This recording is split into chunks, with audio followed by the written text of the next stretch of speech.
Okay guys, malapit na naman ang gardening season. So ngayon may gusto kong ipakita sa inyo na nagawa ko na isang pinakamabilis na pagpapatubo ng sayote. Dahil dalawa na ang nasubukan ko pero matagal.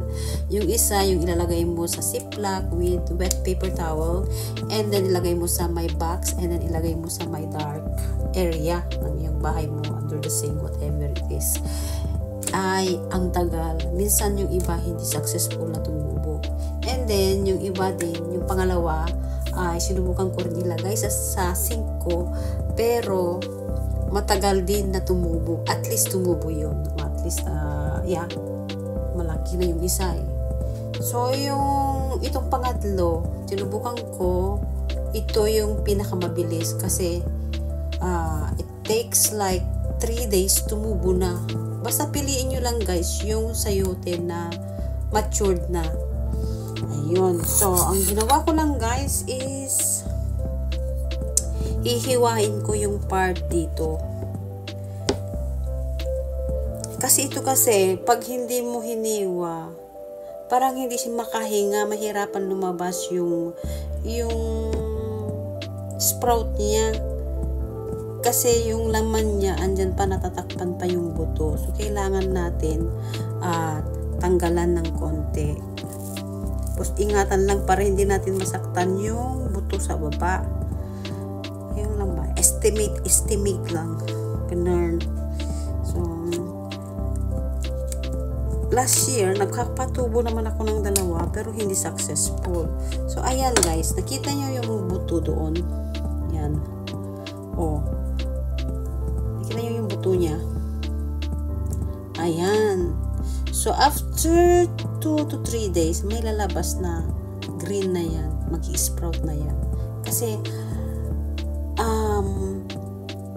mahihirapan silang tumubo kasi na babarado sila sa flesh mismo nila. So, kailangan talaga palang tanggalan mo. So, na-experiment ko lang ba? Last week lang. So, tumubo na yung tinanggal ko doon. Last week ba? O ilang araw pa lang? At least 3 days na yata. Oo, 3 days pa lang tumubo na. Pakita ko sa inyo mamaya mga guys. So, ito update ko kayo ha. Para maniwala kayo man hindi. Ayan. Yan lang ang strategy. Huwag nyo nang ibabad sa paper towel. Basta matured yung ng inyong sayote. Pag matured, ganyan ang gawin nyo. Dahan-dahan lang kasi yung buto malapit na rin siguro lalabas, whatever it is. Basta ikatan nyo na lang sa paghihiwa. Estimate na lang. Basta yung middle niya. Ganun. So, eto. Ganyan, tingnan nyo. Ganyan. Tutubo na yan soon. So, yan. Yung hiniwa ko. At like 4 days ago, tumubo na. Oh, yan. Tapos, yun naman guys, ay iisang araw sila. Pero ito kasi mas young. Pero kikita nyo naman yung sign niya. May lumalabas na konting green. So, eto ngayon, tumubo. So, ilagay natin dyan. Tumubo. Ito yung bagong hiwa. Ayan. Tignan natin. Kung baka magkasabay sila. Yan. O yan. So, ito naman yung sayote na iniwan ko lang dito at tumubo siya voluntarily. At yan din. Tignan mo nasa ceiling na binayaan ko na lang lumaki siya dyan. And then, para ready na sa April. Tatanggalan ko din yun yung mga tumutubo. Tatanggalin ko din yan para mas maganda daw yung pangalawang tubo.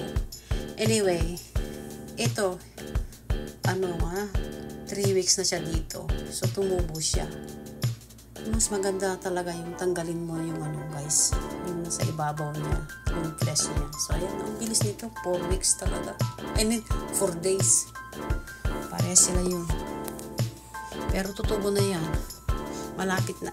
Yan lang guys. Happy gardening. Good night. So, ito ngayon ang ating update mga kaibigan sa ating pagpapatubo ng sayote. Yung kinat natin kanina, yan na. Diba? Ang bilis mga guys. Try nyo. Thanks for watching. Follow for more.